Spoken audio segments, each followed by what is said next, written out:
And greetings, my friends, patriots, lovers of democracy, truth, and justice, believers in peace, freedom, and the American way. Thom Hartmann here with you. And tomorrow being a holiday, officially the 4th of July holiday, and I think it's actually the 4th of July, too, which is unusual. Today, we're going to have our Brunch with Bernie Day. Senator Bernie Sanders is live and on the air with us right this second. Senator Sanders, welcome. Good to be with you, Tom. So what's on your mind today? A couple of issues. A lot of people are hitting the road on the July 4th weekend doing some traveling, and when they fill up their gas tank, they notice that prices are quite high at the gas pump. In fact, about $1 a gallon higher than they were 5 years ago. And some people may think that this has something to do with supply and demand. Well, if that's what you think, you're wrong. Because gas prices and oil prices really are not set by supply and demand. They're set by two factors. Number one, the oil companies like ExxonMobil are enormously powerful, and they use every possible reason to raise prices. Meanwhile, they made $9 billion in profit in the first quarter of this year.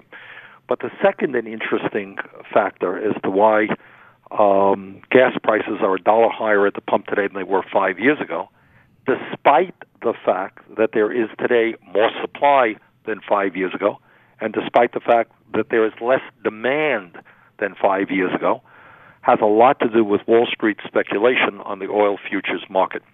Now, Tom, when you and I went to high school, they told us about supply and demand. Remember that? Oh, yeah.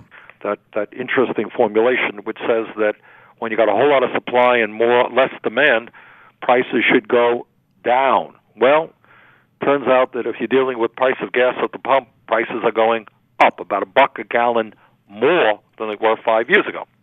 Why is that? Well, you have on the oil futures market a number of Wall Street firms like Goldman Sachs, Morgan Stanley, that control some 70 to 80% of the oil futures market. These guys do not use oil. They're not airline companies. They are not trucking companies. They are not oil fuel distributors. They do not use the end product. Their job is to speculate, to drive prices up, to make a profit, and to have consumers pay significantly more than they should. How much more? Hard to say. 40, 50 cents a gallon is what some people have suggested. So that's an issue we are looking at. We've introduced legislation to kind of break that practice up, limit the amount of the market that any one entity can own. We got 20 co-sponsors on it, and I hope that bill goes forward. There's another issue I wanted to touch on, and it's an article that I read in a magazine called Aeon, which deals with something that I think is very, very profound that we don't talk about enough. You know, when we talk about income and wealth inequality, I think some people think, well, yeah, it's a problem. You know, some people live in bigger homes than other people. Some people drive nicer cars than other people. Some people have fancy electronic gadgets and big screen TVs, and other people don't. That is not what the issue of income and wealth inequality is about. What a number of studies have shown recently, most importantly, a study in the journal called Health Affairs, is that those people who have the money live substantially longer and healthier lives than those people who don't. Now, that's an extraordinary fact. The life expectancy gap between the affluent and the poor and working class in the United States now clocks in at 12.2 years, over 12 years difference. College-educated white men, that study was done on white people, can expect to live to age 80, while those without a high school diploma die by age 67. Yeah. That's extraordinary. And as I recall, there were three major variables. One was access to health care. The second was lifestyle, what they're eating and what they're using. And the third was stress. Right. Exactly. The truth is that being poor and wondering how you're going to take care of your family is enormously stressful and has a huge impact on your health. And it brings about significant physiological changes. We had a hearing, an extraordinary hearing on this a while ago, and I'm going to stay on this issue. But here's the point, and what's even worse is that in various locations around the country, Kentucky, West Virginia, elsewhere, life expectancy is actually declining. It's going down. So if you think about what do we want to achieve after everything is said and done, so we have all of the arguments and all of the debates and all of the studies, what is it about? What we're trying to create is a society where people live long and happy lives. That's what it is. And yet what we're seeing is for the people on top, in fact, they are living longer lives, and as a result of a lot of new medicine and treatments, that life expectancy for those people who can afford those treatments, who can do exercise, who have the education, they're going to live longer and longer lives. But for people who are at the lower end of the economic ladder, who do not have access to decent health care, maybe do not have access to health care at all, people who are stressed out from the demands of just trying to survive and take care of their kids, their life expectancy is going down. So in other words, poverty becomes a death sentence. And that's just an extraordinary fact. So when we talk about wealth and income inequality, it is much more than the possessions that one group may have and another not have.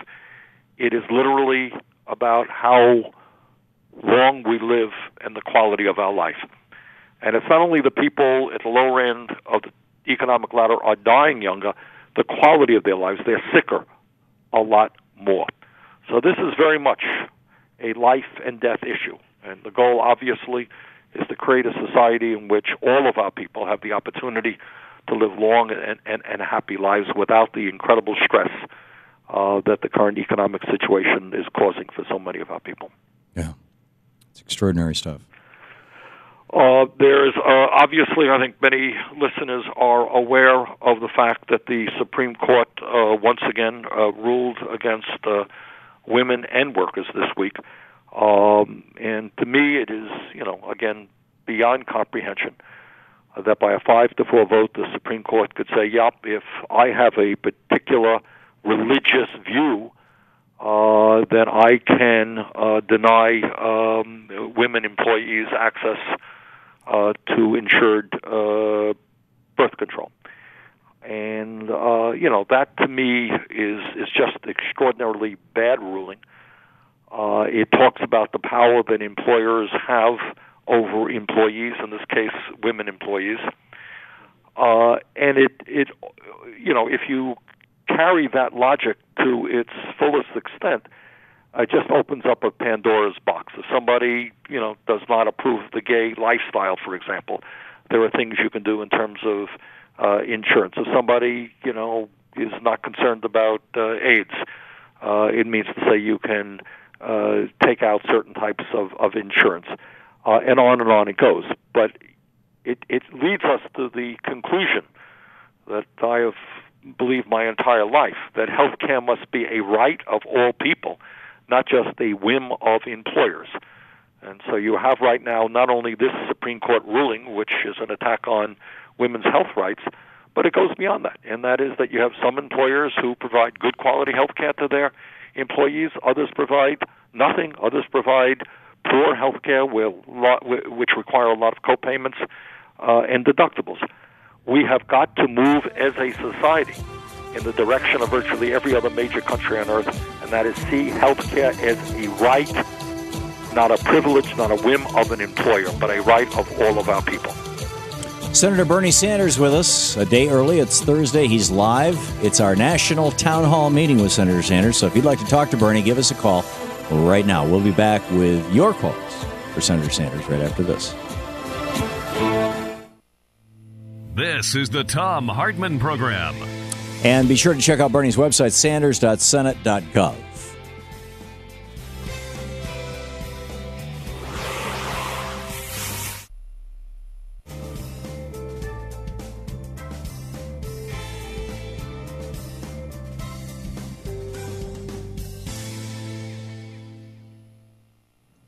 And welcome back. Reed watching Free Speech TV in Santa Fe, New Mexico. You're on the air with Senator Sanders.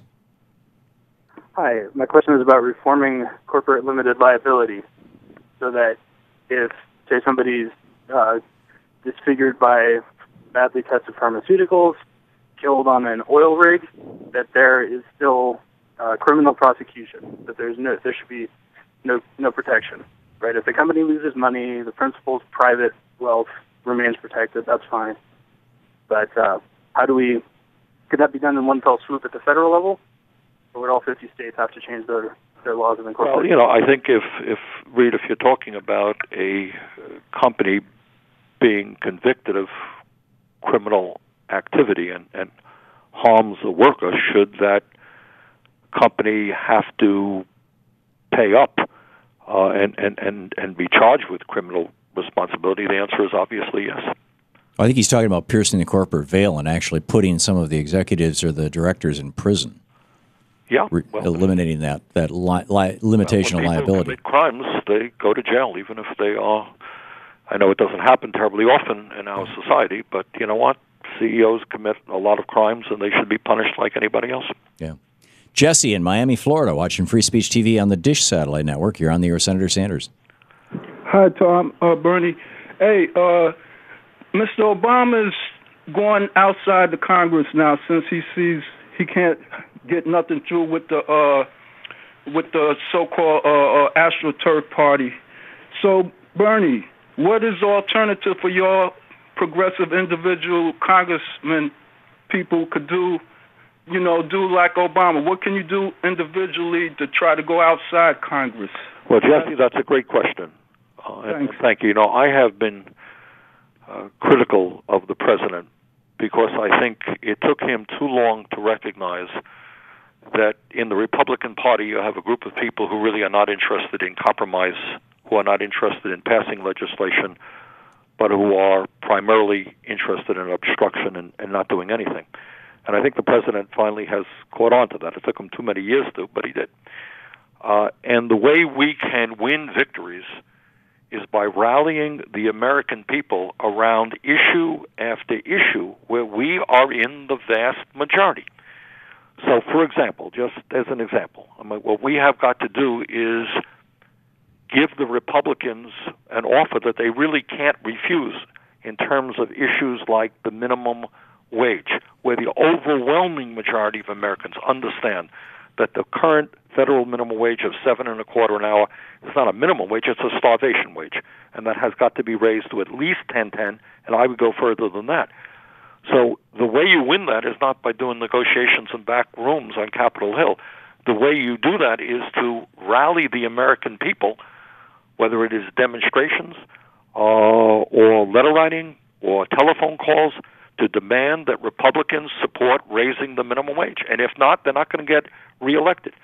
The same applies to issues like student debt or college affordability. Right now, we have hundreds of thousands of young people can't even afford to go to college anymore because the cost is too high. And others are saddled with just terrible debts when they graduate college or graduate school. Young people have got to stand up and fight back and give, again, the Republicans an offer they can't refuse. Either they change that situation or they don't get reelected. More of your questions for Senator Sanders right after this. It's Brunch with Bernie, a day early. We're live. It's Thursday here on the Thom Hartmann Program.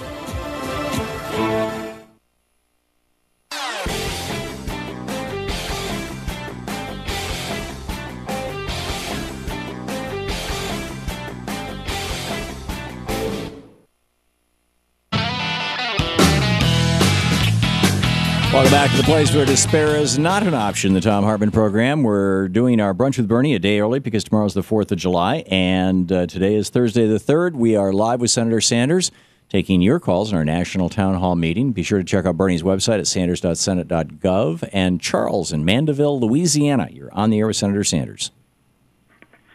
Good morning, Senator Sanders. Good morning. I just want to thank you and commend you for being the only independent, nonpartisan thinker in the Senate.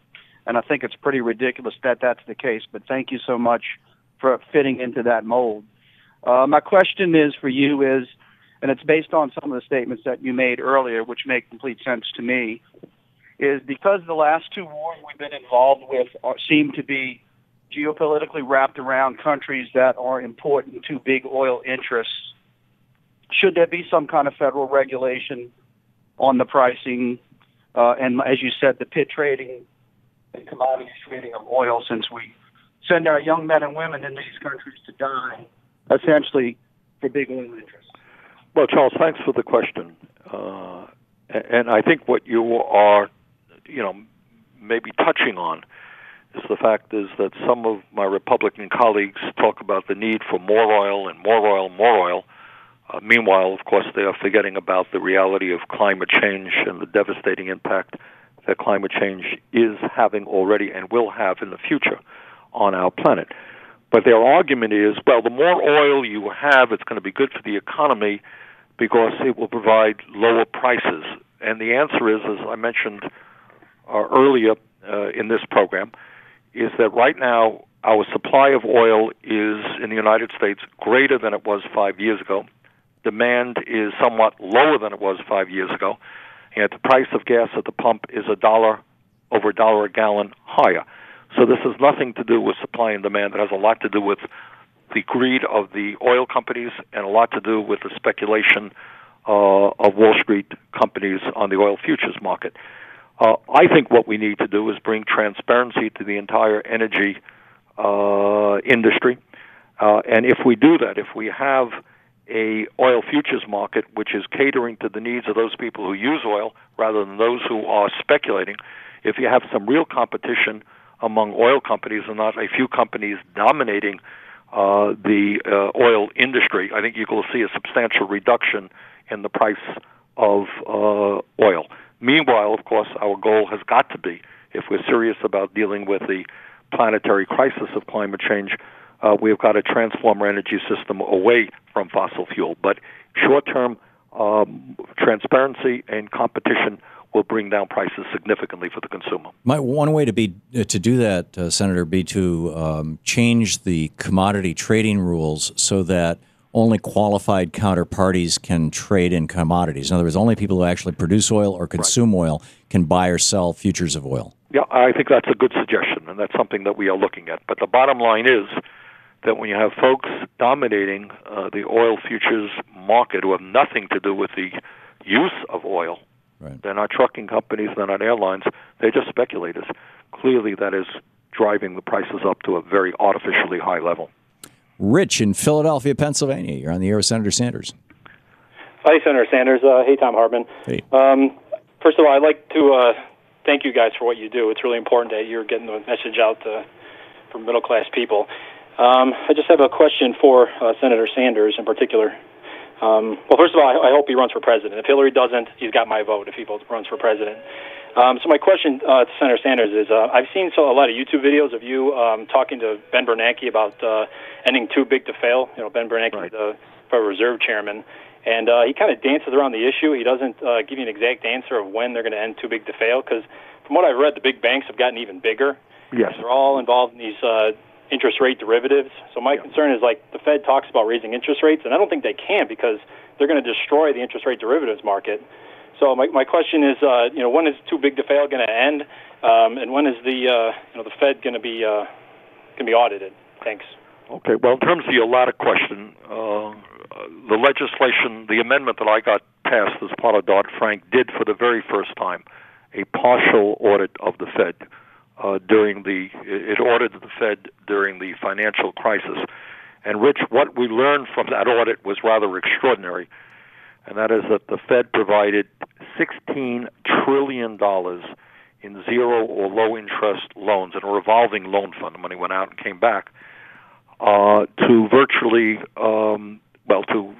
every major financial institution in the United States, but central banks all over the world. That's what the Fed did, and the argument, that it immediately arose from that revelation is if the Fed in an emergency could provide $16 trillion in low-interest loans to financial institutions all over the world, what about providing low-interest loans to small businesses or to students to help them address their needs and create jobs?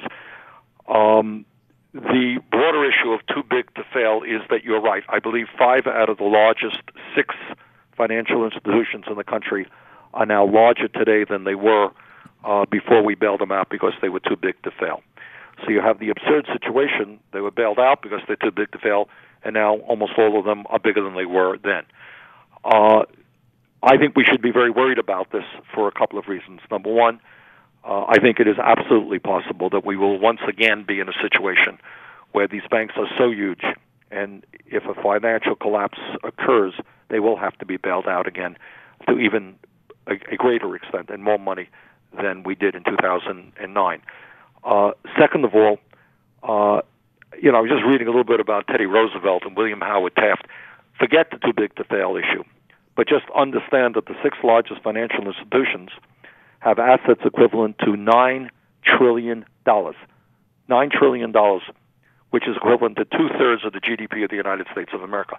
I think it is extremely unhealthy for our economy when six financial institutions have that type of power, who are writing the mortgages, doing the credit card loans to a huge degree. So it is necessary, in my view, to break these guys up. We'll be back with more of your calls for Senator Sanders in our national town hall meeting here on the Thom Hartmann Program, Brunch with Bernie. We'll be right back.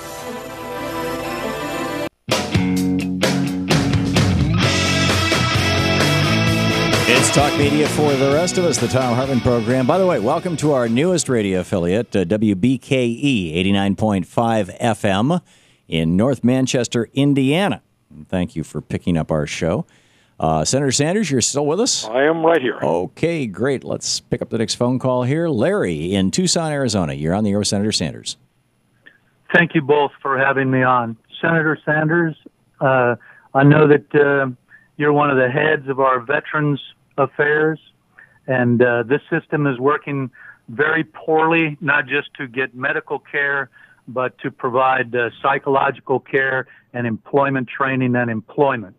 So I'd like to ask why you don't hire me or someone like me to tap the brain trusts of the Veteran Affairs, USDA, HUD, DOE, and more to develop a national program using modern, sustainable farming and gardening techniques to establish indoor and outdoor gardens and farms to serve as homes, places to recover from injuries and rehabilitate body, mind, and spirit, and to educate and train for employment veterans and their dependents who are in need of jobs. Now, you said earlier in the show that food, high-quality food, was probably one of the things that allows rich white people to live longer.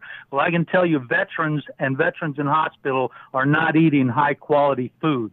And I would suggest that these farms and gardens first produce the highest quality food for our veterans and their families, then our seniors and our disabled. And this would also provide employment at any level of ability or disability. Larry, let's let the senator answer the question, okay? Thank you, Larry. Thank you. In terms of high-quality food, that is something that we as a nation need, not just veterans, but all of us. Interestingly enough, there is work being done within the VA and through VA funding of giving veterans the opportunity of working in agriculture for those dealing with PTSD and other problems. So I think your idea is a good idea. While I'm on the subject of the VA, I'm chairman of the Senate Committee on Veterans Affairs. We passed a few weeks ago legislation that was introduced by Senator McCain and myself, which I think will go a long way in addressing some of the problems that the VA has. I don't agree with everything that Larry said. In fact, if you talk to most veterans around the country and you talk to the veterans organizations, what they will tell you is that when veterans get into the VA system, the quality of care is generally good. Problem we're having right now is that in a number of locations around the country, there are waiting lines that are unacceptable. It just takes too long for a veteran to get into the system. In terms of issues like PTSD and TBI, they are very, very difficult issues. And we have hundreds of thousands of young people coming home from Iraq and Afghanistan who are dealing with PTSD and TBI. And we have got to do the best that we can to make these folks whole. And it's something the VA is working on. It is, in fact, a tough issue. But bottom line here is I hope that in the very near future, we can pass legislation. We did in the House, we did in the Senate, and right now we're in conference committee to pass strong legislation to make sure that we deal with the accountability problems, and the other problems within the VA, and at the same time, we make sure that every VA facility in the country has the doctors, nurses, and staffing and management that it needs to provide high quality and timely care to the people who put their lives on the line to defend our country. Jeff in Rocky Mount, Virginia. You're on the air with Senator Sanders. Thank you to Senator Sanders and Tom for taking my call. I'm calling today about the United States Postal Service. Earlier in the week, you probably have heard that they have decided to go ahead with the phase 2 of the network consolidations that they had put on hold last year. The Postmaster General announced that we are assuming that he has done it because he has not been able to get his way with 5-day delivery. We know he wants it very badly. My main question is, I know that the Senate has passed legislation and the House will not take it up. These consolidations are again slated to take place, I believe, starting in January. We earlier absorbed a facility that was closed last year. We are having enough problems meeting service and giving good service to our customers, and if these next phase of consolidations are allowed to go through, it will be near impossible to provide good service to customers. No, I agree with. Let me just jump in and Jeff tell you that I agree with you very much. I am aware of what the Postal Service has proposed. We are strongly in opposition to that. We think it is moving the Postal Service in exactly the wrong direction when you shut down processing plants all over the country. You're going to slow down mail delivery, and you start what we call a death spiral. If people perceive or know that their mail is being delivered more slowly, they're not going to use the Postal Service. Less revenue is going to come in, and you compound the problems.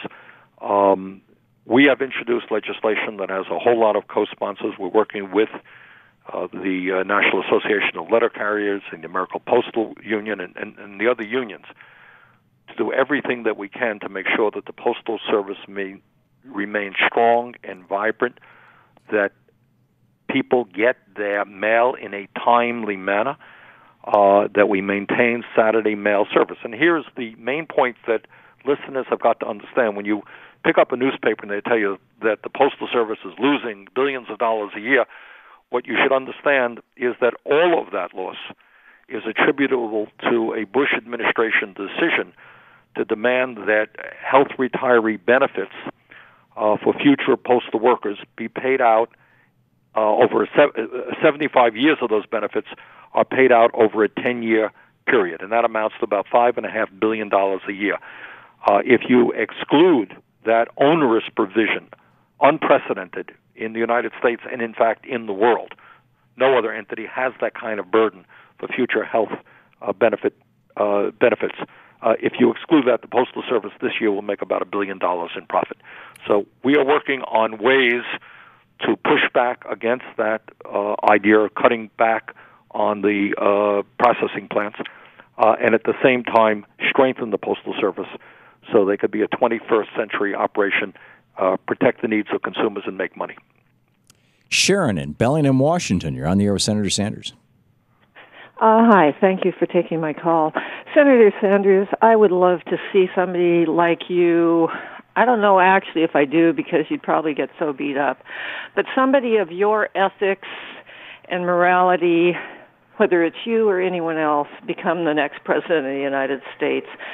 My question is, with the kind of obstruction that Barack Obama has faced, which feels to me like it's becoming habitual and will just continue on after Barack Obama, how the heck can you accomplish things and get things done in light of all this obstruction that's going on all the time? Sharon, thank you. That is an excellent question, which I think really gets to the root of where we are politically as a nation today.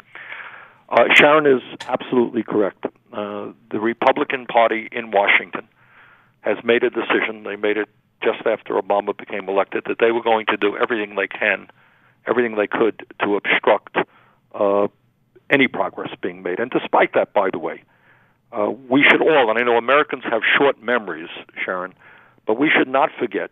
Think back where we were when Obama first came into office. You had 700,000 people a month losing their jobs, 700,000. And people are complaining today that the economy is not strong enough. Well, they're right. But gaining a few 100,000 jobs a month is a hell of a lot better than losing 700,000 a month. You had a financial system on the verge of international collapse. As we discussed earlier today, the banks are still much too powerful, too big to fail. But we are certainly much improved from where we were when Obama first came in. In terms of health care, we still have a dysfunctional healthcare system, but we've added about 10 million more people who have some insurance. So we've cut down on the rate, on the increase in healthcare costs in recent years. So we're making modest progress, but because of Republican obstructionism and their desire to serve the interests of the wealthy and the powerful, we are making nowhere near the kind of progress that we need to help a disappearing middle class. And that's the simple fact. So what I would say to you, Sharon, what we need in this country, and I believe this strongly, it's not a question of just who becomes president. Obviously, whether it's me or somebody else, you need a progressive president who's going to stand with the working class of this country, who is prepared to take on the big money interest. But you need something even more importantly than that. What you need is a political revolution in the sense that people become engaged in the political process in a way that does not exist today. Trust me, nothing significant is going to happen if 60% of the American people don't vote, which is what is projected to be the case in November. And nothing is going to happen if 70 or 80% of low-income people don't vote, or huge numbers of young people don't vote. And nothing is going to happen when over 60% of the American people can't even name which political parties control the House and the Senate. How do you reach an intelligent critique, make an intelligent critique of what's going on in Washington if you don't know who to hold responsible? And you don't know what the agenda of the Republican Party is, which is more tax breaks for the rich and large corporations and more cutbacks on the needs of working families in terms of Medicare, Medicaid, affordable housing, and so forth.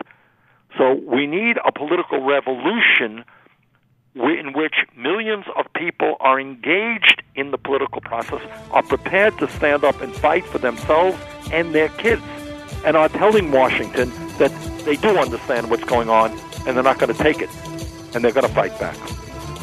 Senator Bernie Sanders with us a day early. It's Thursday. Tomorrow's the 4th of July. Today, the 3rd. We are doing our program live. It's our Brunch with Bernie hour, our national town hall meeting with Senator Sanders. We'll be back with more of your calls for Bernie right after this. You're listening to the Thom Hartmann Program. Visit thomhartmann.com for audio and video archives. And check out Senator Sanders' website at sanders.senate.gov. We'll be right back.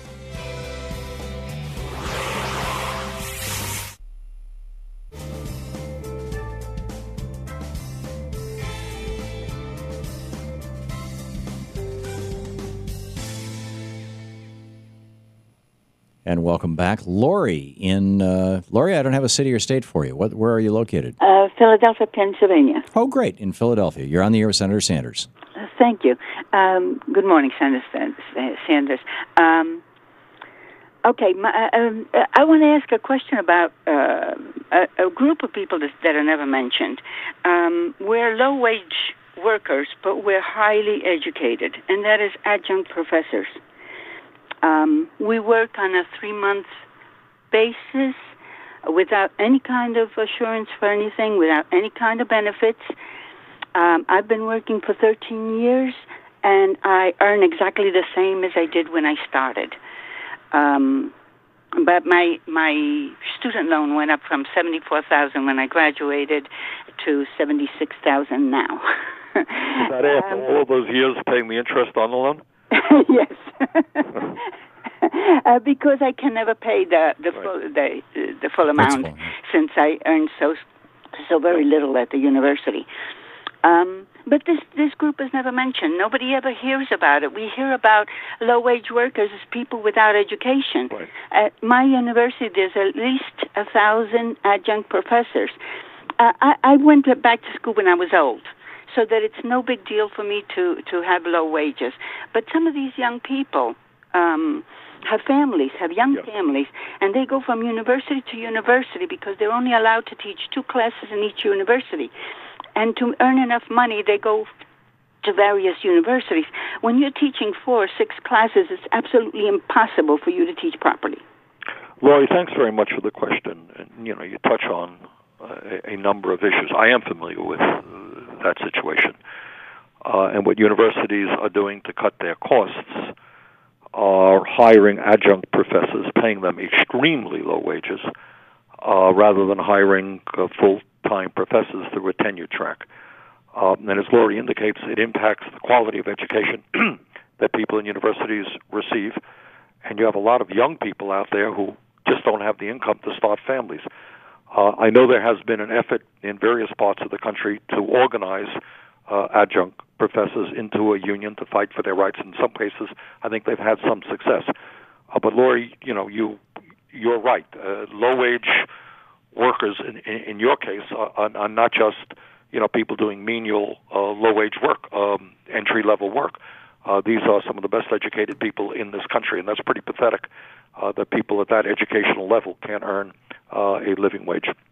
Senator, we just have a minute to the break. Isn't it that this fast food model of employment has just gone like cancer? I mean, it's metastasized across our entire spectrum of employers? Right. Instead of, in the case of the university, having tenured professors who have a relationship with their students, who are caring about their students, you do have an assembly line situation where you bring people in, they teach large courses, they get low wages, and you move them on to elsewhere.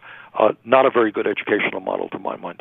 Yeah, and is the remedy to that to help unionize these workers? Well, there has been that effort, and I think it should continue and it should expand. Yeah. The function of teachers is to provide quality education to the people in the university. And if they're not doing it now because of this model, I think that's got to change. Yeah, there you go. Senator Bernie Sanders with us. It's our Brunch with Bernie hour. We'll be back with more of your questions for Senator Sanders in just a moment. It's 10 minutes before the hour.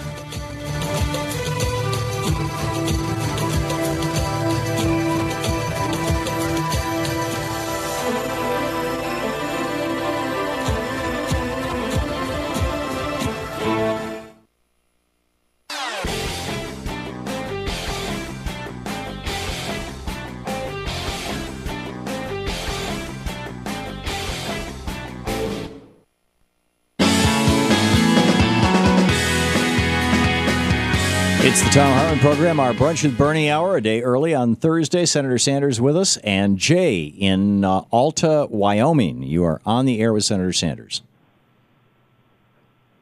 Jay? Hello? Jay. Yeah, you're on the air, Jay. Yes, I'm actually in South Florida. Oh, I'm sorry. I think our software is grabbing your phone number. And anyway, so you're in South Florida. You're on the air with Senator Sanders. Thank you for taking my call, both Senator Sanders and Thom Hartmann. You're both doing a great job for this country. Thank you. My question for you, Senator Sanders, has to do with judges here in Florida with respect to the still ongoing real estate crisis of foreclosures and fraud related to foreclosures. I don't know if you're aware of this, but some of the judges here, both in the district court and the appellate court, continue to rule in favor of the big banks, despite obvious fraudulent practices. And my question is there anything either nationally that can be done to complain about these judges? I believe here in Florida, if you contact the Florida Bar in Central Florida, you can file complaints, not with them, but with an agency that investigates judges for their conduct. Are you aware of anything that... Well, you have... throughout the country, you have places where you can file if you think that judges are ruling. It's not so much how a judge rules, but whether you think that there's an ulterior motive, if you think there is corruption or illegal action taking place. And I'm sure that every state bar association has a process which you can file that complaint. But I think what you're really talking about is your concern that people are getting ripped off by the banks and not getting justice.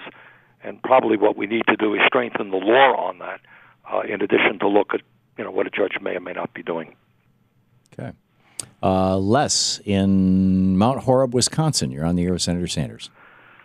Well, thank you, Senator Sanders, and thank you for all the good work that you continuously do for all of us. I wanted to ask you a question regarding Social Security. About a week ago, I attempted to retire. I turned 62 years old in about 2 weeks, and I am fully disabled. and I receive for my total disability, the total amount of money that I have to live on, total amount is $800 per month. I have been trying to go to Social Security to get that raised so I can have a livable wage at the age of 62. My contacts with Social Security said that that I will actually, if I attempt to file for retirement, they will actually take away my current. Les, didn't you ask this exact same question last week? Yeah, but I didn't ask it of Bernie. You actually, I see. asked Okay. it of you, and you asked me to call back. Okay, I'm sorry. I'm sorry. Go finish what you were saying. Senator Sanders. Yeah, finish what you were saying. My apologies. So I'm directing this to Senator Sanders. Yep. Are you aware of the fact that all of the baby boomers' Social Security benefits have been cut by the Bush administration, and that when they retire, they are going to experience a much lesser return on their Social Security than all of us had anticipated, and I'm thinking that could cause a tremendous crash in the economy in the next several years. Well, Chris, what I am more than aware of is that you are not alone in terms of the very small amounts that you're getting in Social Security, in this case, disability benefits. The figures are just astounding. What Chris is saying, he's getting $800 a month, I think. That's less than $10,000 a year. And you have millions of seniors who are trying, and I don't know what other income Les has, but there are millions of seniors who are almost totally dependent on their Social Security benefits, and those benefits are totally inadequate to deal with the day-to-day needs that they have. So, Les, that is why a number of us in the Senate right now are working on legislation to expand, to increase the amount of benefits that Social Security beneficiaries receive. A few years ago, there was a significant effort to cut Social Security benefits, if you can believe it. Hard to believe after hearing Les's story, but there was a major effort through a so-called chain CPI to actually cut benefits. I think we have defeated that effort, and now the goal is to expand benefits so that people like Les and many others can have at least a minimal standard of living in which to meet their day-to-day needs. Okay.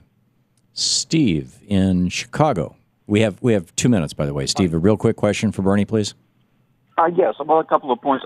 One, I absolutely do agree with the senator in terms of who we bailed out in 2008, 2009. I contend that there really was no choice. I mean, we had built this house of cards, and it was absolutely necessary. We had no other choice but to bail out the big banks. Having done that, we also should have followed up by helping Main Street after having helped Wall Street. Quick question, Steve.